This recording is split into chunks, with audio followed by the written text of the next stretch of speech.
Reversed. Greetings, I'm Shad. And greetings, I am Tyranth. And you know, Tyranth, we like Lord of the Rings swords here. Yes, we do. We've done a video on Lord of the Rings swords. We have. And we really like them. Yes. But not all Lord of the Rings swords are perfect. Not all Lord of the Rings swords are equal. This is very true. In fact, a lot of the swords today are a bit more Hobbit. they are actually, to be fair. Some of the bad ones are... Look, there is one that comes from Lord of the Rings films. And these are some of the lesser known or less prominent swords or sword-like objects. Because one's a dagger, but still it's close enough. It's a big dagger. Yeah. There's a couple in here, because we didn't get to all of them last time. And these ones, on average, are a little bit worse. There are some oddities with this set that we want to explore and talk about with you. And before we do, who are we and where are we from? Well, we are sword enthusiasts here on Shadiversity. We have reviewed and looked at swords for many a years. I've been into it my whole life. Tyranth has been into weapon-related things his whole life, chopping up and doing many dangerous things. And having reviewed, used, and trained with swords for many years, we understand what makes a good sword in terms of design and practicality, and that's generally what we do with these videos. We'll be reviewing these swords to see how effective they would be in real life. Yes. And we actually have handled some of these Lord of the Rings swords in real life. We've got the Anduril or Shards of Narsil replica. And a number of other ones. Kind of a Boromir-ish replica as well. So if we say something and we kind of assume a level of knowledge, let's try and break it down so people might understand. Yes. A common one of those is like a metal handle. Yes. We will say, it has a metal handle, no good. And some people in the comments are kind of like, well, why is that bad? And, well, there's lots of different reasons. First off, weight, then obviously how it feels in the hand, there's no grip. Like, there's lots of different reasons, but little things like that, we will assume people have knowledge. Yes. So, hopefully today we can kind of... We'll try and break it down a bit. Just on the metal handle thing as well, also how it absorbs shock and vibration. Wooden handle usually absorbs it much better, and that makes for a more comfortable, cutting experience. But also how the tang is fixed to the handle. There's a lot of sophisticated complexities in terms of sword construction, sword design, that a lot of, I guess, people who are not aware of this stuff can figure out or pick out that would be either good or bad. And so we're applying that knowledge base to our analysis of fantasy kind of design swords. And look, we have a number of videos looking at fantasy swords. Some have been a disaster, some have been done better than others, but Lord of the Rings so far has been kind of at the top. It did pretty good in the last episode on average. It was pretty high, a lot of swords. And the reason for that is actually kind of like a sword, if it's a functional design, then it's just a good sword. So you kind of get high marks. But if a sword is bad, all of a sudden it'll drop quite a bit. Yeah, I mean, and they also got some very experienced swordsmiths in to design those Lord of the Rings swords as well. And so some of them are just chef's kiss, but these ones... All right, let's get started. Let's get into it. Which one did you want to start? All right, let's start off with the one that is most definitely from Lord of the Rings, and this is the Nazgul... Morgul Dagger. The one that stabs Frodo. And this is in neither realms of a short sword. Like, it's a big dagger or decently small short sword. There is something very odd about this dagger. One thing that it just jumps out at you. It's like one thing, if you change this, it's perfect. It would be perfect if not for this. And that is just the orientation of the crossguard. They're pointing in the wrong direction. Why would you want it sweeping down into your hands? I mean... You become really aware of this if you've actually handled swords, daggers, or anything like that with a downwards sweeping crossguard, okay? They are profoundly uncomfortable, and that crossguard hits your hand and wrist so much more. Upward sweeping one actually helps it push it out of the way more, which is why upward sweeping crossguards are far more prominent than downwards sweeping ones. And it's so odd because let's just flip it around and you nearly have a perfect one. It has a good counterbalance. It's got a beautiful jade blade geometry for poking things. This strong profile taper, this is like a armor, combating tip right there. It has two gorgeous, fillers. So it's got this beautiful double filler on it, which almost gives it. Oh, look, it's not to the extreme level of I think they're called a cinquedilla. Yeah. You know those ones, but I love nearly everything about this, except that upside down crossguard. Did the person assembling this just accidentally put it on upside down and it ended up in the film? Well, see, this is the thing. Is I can't really think of many examples that have that type of crossguard facing down. They're not very common because crossguards are meant to catch the blade, and especially like this, it's like a parrying this would dagger. just help it slide off. It slides straight off. Like, maybe it'll catch a blade if you're lucky, but you just flip that around and you've got a perfectly 10 out of 10 functional dagger short sword. I would give one caveat. I think the handle profile has too strong a taper. I think that's fine, because this is a single hand type thing. It is certainly that's ridged. Fine. Ribbed. Yeah, and those... Ribbed for your pleasure. I wasn't going to go there. I just said ribbed. Well, again, it is. That's what it is. But Tyranth had to go there, and I'm not sure that would make for a more pleasurable grip. I reckon it would. I reckon this would be perfectly fine. Do you have experience in this, do you? Yes, ribbed for your pleasure. All right, what number did you want to give this one? Okay, look, it's a bit baffling, but everything else is so good, I would give it a 6. Yeah, that's a fair number. Like, it's one thing that's really dumb, but, you know, it's still perfectly functional. Okay, so there are some other baffling, like really baffling ones. Let's try and balance it out with a decent one, and that is Faramir's sword. We didn't get to Faramir's sword in the last one. This one also has the same sort of kind of thing, though. It's not as aggressive, but if you look at that crossguard... It does look upside down. It's upside down. I mean, the quillins, I think the point in the center, and Yeah. that's the same with the Morgul Dagger, by the way. The points in the center were pointed, in the right way. Well, if you look at it, and you actually look at the geometry of that crossguard, it's the same as Aragorn's. Yeah. It's got the exact same style of quillin ends as Aragon, but Aragon's ones are facing in the opposite direction. Yep. These are upside. So we're talking about Aragon's Ranger sword specifically. So... But look, this is not a functional issue. It's just a design. It's still a straight crossguard. So it's perfectly functional. What about that pommel, though? The pommel looks pretty round, doesn't it? Yeah. Is it fully round? Yeah. Like a disc, yeah. like a rondel. Yeah. Ugh. Actually, look, there's precedent for it. There's precedent for having rondel kind of pummels on single-handed swords. Yeah, that is a single-handed sword. Yeah, okay. All right. I think I can give it... It just looks too thick. It's like if it's a rondel pommel or guard, should be thinner. And I think that would increase the weight, but having a weighty pommel isn't necessarily a bad thing. Yeah, I mean, this is a single-handed sword. This is not personally my taste. I wouldn't want to carry this around, but I think this is perfectly fine, though. In terms of functionality. Yeah, I'll give it a 7. Yeah. Okay. All right, let's go to one of the more bizarre weapons. And this one, I didn't even remember it. Tyranth had to point this out, and when I saw it, I was like, what? Yeah. I remember when The Hobbit came out, I like the aesthetic of a lot of the Mirkwood weapons. They're very elegant.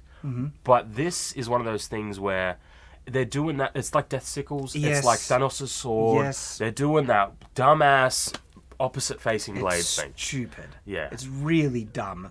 I mean, look, I'm actually an advocate, sometimes controversially so, for double-ended swords. We've tested it, and I think there is some validity to the function in combat, but it falls short in terms of its... It has a very unique, specific use case where it probably will do all right. Yeah. But it's so awkward to carry around and impractical in that regard and things. Now, this is more a polearm instead of a double-bladed sword. It's more of a double-bladed polearm. My issue, just with the first concept of this, is like, why are you giving it a single blade? I mean, makes sense for a glaive, but if you're going double end, where suddenly you're going to be reversing and switching from side to side, you want double-edged or double-bladed blades. But at least this one has kind of like a hook that could be used as... a kind of a sickly stabbing thing. Not really sold on it. All right, but if you had it just double-edged, okay, you avoid so many issues that are arising by making these two single-edged blades, right? Now you're dealing with orientation. Yeah. And as soon as you want to transfer between blades, so often, and we've tested this, right? The reverse blade isn't in the right orientation, and you'd hit them with the back ends. Well, first off, when you're double blading, you're bringing that blade towards you. You usually hit with one end, and then you reverse and hit with the set. And so this would actually work better if both blades were facing the same direction. But then again, it would just work even better on top if they had double-edged blades. Yes. And so then they have the orientation reversed. And this is solely for one function. spinning. They want to spin it like a helicopter. Yeah. And it's like, you could achieve that with a double-edged blade on both ends. Yeah. And that function, just spinning it, is so dumb. Well, I would apply that to most of the elven weapons. They're all single-edged a lot of the time, which I'm not a fan of. In terms of this one specifically, I'm in like a, I don't know, 3, 4? Oh, yeah, this is... I'm actually on a 2, because this is the thing... No, you can still use it. This is still a weapon we can use, and these blades here would be useful. It's just having that dumb orientation makes it less useful. So you're forced to spin it in a way where the blades are aligned, and that means releasing a grip, spinning it, and releasing grip. And that is actually such a horrible type of spin in combat, because you're constantly having to release a grip and a high chance of dropping it. The type of spin that you usually do with quarterstaff is one where you keep both hands on the grip, okay, and you rotate it under each arm like this, and by doing that, you keep both hands on the grip. The thing is, though, the orientation of the blades don't align like this. By doing this, you strike with the first one. When the back end comes in for the strike, you would actually be hitting with the back end of this. Yes. So it just doesn't work, even if its intended purpose is spinning. Yeah. The strongest types of, and you wouldn't do this in combat anyway, they're flourishes, but okay, if you want for flashiness, right, the type of spin you would opt for, which looks brilliant, but keeps the grip on the weapon firmly without needing to take it off, doesn't align with this design. Well, that's what we're saying. With not even flourishing, just a standard hit. The blade hits, but then when you go for a second strike, you're hitting with the back of where there's no edge. So I hate this. It's stupid. That's why I'm on a 2. But it's still functional. Like, this is still a functional weapon. It's just stupid. It's just a stupid, somewhat. Like 3, 4 is fine. Glaive. It's dumb, though. I'll give it a 3. A reluctant 3. But it's just baffling. Like this, it's funny because this is in The Hobbit, and The Hobbit they did kind of lose the plot a little bit. There's another really bad Hobbit sword design that we'll get to. Funnily enough, though, I reckon it would actually look cooler if they were both facing the same way. Yeah, you know, this would be great if it was just a glaive. Yeah, get rid of the back end. It's just a solid, chunky, slashy glaive. Yeah. I would almost. You could even put an edge on that thing and have like it would be like a really actually a higher marked design. It's just. They went for the rule of cool, but then overboard. Yeah, this is a bit too far. And just no. Well, the next one is also an elven sword. The Mirkwood sword, the regular sword they use. The standard Mirkwood sword. I've got some issues with it. Me too. But I like the blade though. They've given it. It's got another edge. It's got a second edge. I hate the handle. It's too thin for this thickness, size, length, everything. I think it needs more of a hilt. Like, the thing is, like, the comfort's probably not bad. The fact that the pommel kind of curves forward, it curves back and then forward, kind of hooking the thumb in a bit. I still think it's too thin. That's a very thin handle. It is. And the indexing on that doesn't look top notch, so you might get some rolling on that. Also, I'm gonna assume it's gonna be made out of like wood, maybe. Yeah, and I think the ricasso is too long on it. Like, it's got too much of a blunted section at the bottom. It's not the worst thing, but for me, aesthetically, and also like if you go really close in, sometimes you do want an edge down on that part of the blade. So look, 5. Sure. 5 out of 10. Like, I don't have too much of an issue with the blade. That handle, though, I do. Yeah. See, it's the Hobbit ones where it's a bit more dicey. Yeah, and we've got another Hobbit one that is a bit dicey. All right, but before we get to... All right, let's kind of redeem some of these swords with truly a gorgeous sword. Okay? Yeah. This is the one that we missed in the previous Lord of the Rings one, but we're covering it here. This is the Witch King sword. This is flawless. Okay, all right. Can we get a closer one of the handle? Let me have a look at the handle. That's a 3D model. That's round. Ooh, actually, you're right. That looks like a round handle. They all look round. They look round. So why a round handle's bad is that it means indexing the blade, which is aligning the blade to the angle of the strike, makes it a lot more difficult. If you have an oval handle, you can then kind of feel the direction of the blade.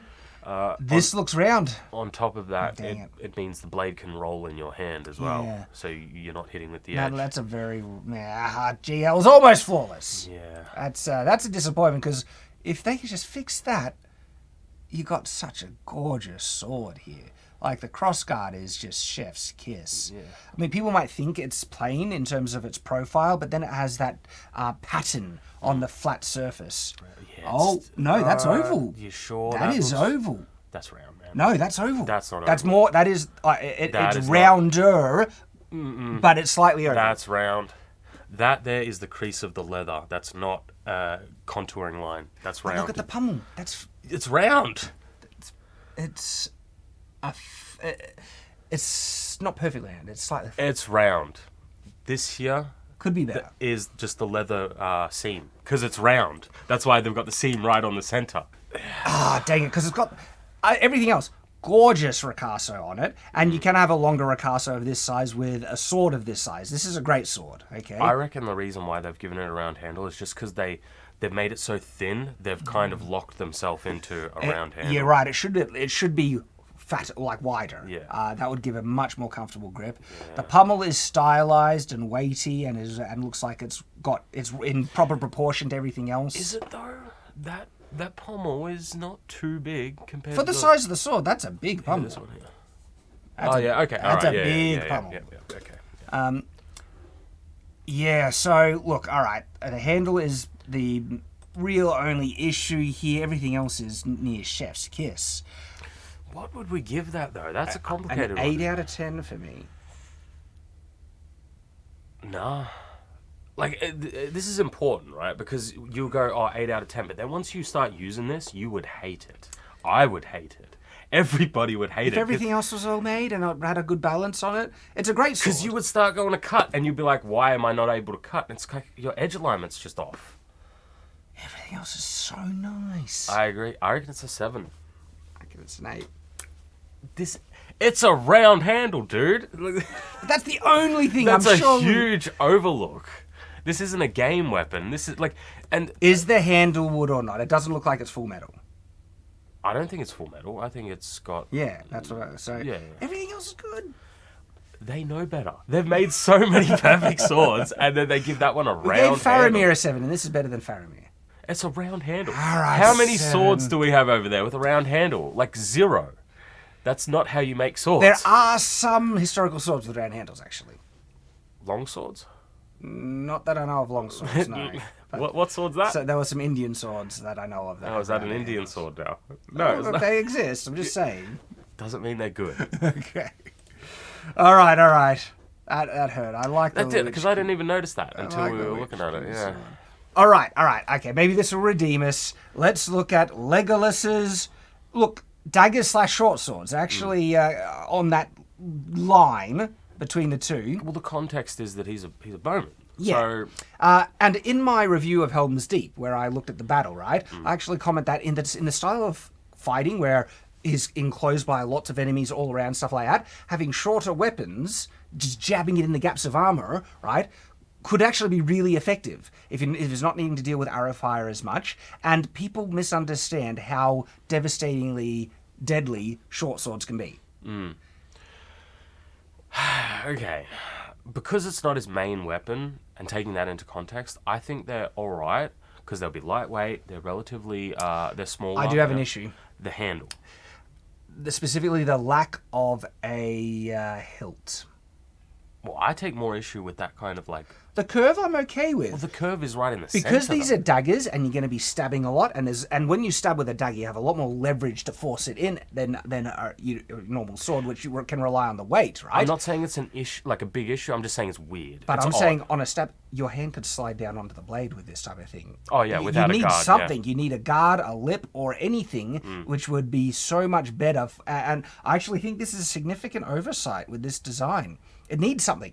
Even if it was just a little hook or a lip, a ridge, there's nothing. It's smooth. It's just you could slide right onto the blade. Specifically because this is like a wood, a lacquered wood handle, meaning in any sort of condition with water or something, you are going to be slipping. That's a disappointment. I mean, they're also very round. Like I do think these have indexing, but they are very roundish.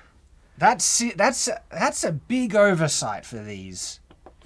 Something else that I'm not a fan of is how they're kind of offset from the center of the blade. They kind of have a weird... It is actually. The handle is a little not aligned the perfectly. blade's kind of... And look, my own subjective preference is I don't like how they've done the pattern. And I mentioned this with Sting. I don't like when the inlay pattern on a blade breaks the lines of the profile of the blade, like the ridges or the fullers and stuff like that. It just aesthetically... It triggers my OCD. I don't like it. But that's aside for the practical thing. I'm just commenting on it. I think the biggest problem is actually the lack of a stopper, a guard. This is 5 out of 10 now for me. I wanted them to be better. We have one more kind of overlooked sword. And this one is overlooked. I didn't even recognize this in the movie. I don't think you ever see it on screen. Really? I don't think you do. I think it's just one of those things that he had on his belt, maybe. And he never really drew. Yep. This is Bard's sword from The Hobbit. And like I said, I don't recognize it because I don't remember seeing the films, but it is the official replica of Bard's sword. This is not good. This is awful. This has a lot of problems. Look at how thick and fat that crossguard hilt is. Round handle. It also looks like the detailing on that handle would be spiky. Yep. Also, this pommel looks like it's curving up. And it's got like sharp points that curve into your hand. Right. This is the size of it. So that is like sharp, man. It is. Like you think it's far enough away, but if you angle it, that can jab you. And we're not saying because we know that there are Viking period swords, migration period swords, and everything that have kind of rectangular pummels, but they lock the fist in and they hug it. By having it down, that actually causes more issues, and because it's actually curving in with spikes. Yeah. Oh, that's awful. Like, the only redeeming thing I might give is that I don't mind the profile of the blade. Sure, but I'm in 1 out of 10 territory here. This is like all the worst things you could do, you've done. This is really bad. I agree. I would give it 2 out of 10. It would still be functional. 1 out of 10 is like unusable. You could still chop things and kill people with this. What did we give the glaive? We gave that a 3. And that's a long reach. Yeah, I think 2 is fair for that. This is like, a glaive is meant to function in the realm of the glaive. This is meant to function in the realm of the sword. You can still function it as a sword. I don't know, man. We're breaking like most of the rules that swords have. That's why it's a 2. This is a really low score. Well, 2. It's trash. That is a trash design. Maybe that's why he never used it. Maybe the actors are just like, nah. Did you want to read out the final? Yes. ratings? All right. So the winners that we have at the top is the Witch King at 7 and Faramir's at 7. It's a pity we got nothing better than that. This is as the title of this video, this is the kind of disappointing side of the Lord of the Rings swords that we're covering here, where the other ones were great. And so they're all kind of disappointing, and then we have some disasters because we have the Morgul Dagger was a 6. I actually think we might need to bump it up. Everything else was good on the Morgul Dagger. It was just the alignment of the crossguard. But the problem is because it's a shorter weapon, meaning you don't have as much space on the handle, and that crossguard's going to be even smaller, which means you have even less room to move around. It's definitely better than Legolas's daggers. Yeah, sure. And that's what the rating is, because Legolas is on a 5. So maybe we can keep the Morgul Dagger on a 6, and then Legolas comes in as at a 5, with the Mirkwood Sword as at a 5, and then we're down to the weird double-ended reverse glaive thing at a 3, and coming in last is Bard's sword at a 2. Yeah. Full disclosure, because I've seen the Witch King sword before, and I was like, oh yeah, it's going to get like a 10, because that's a perfect sword. I was expecting that to do better. So we were expecting to have one that would do really good. Yeah. And I love the Witch King sword. Maybe the Witch King sword deserves an 8. Yeah. Round handle, no good. Let us know what you think. What would be your scores in the comments below? And if you haven't seen some of our sword reviews ones, check out our reviewing the colossal swords out of Elden Ring. Yeah. Because some of them are wacky and wild, and some are surprising. Right there. Right there. Thanks for watching, and let us know what you thought in the comments. Cheers.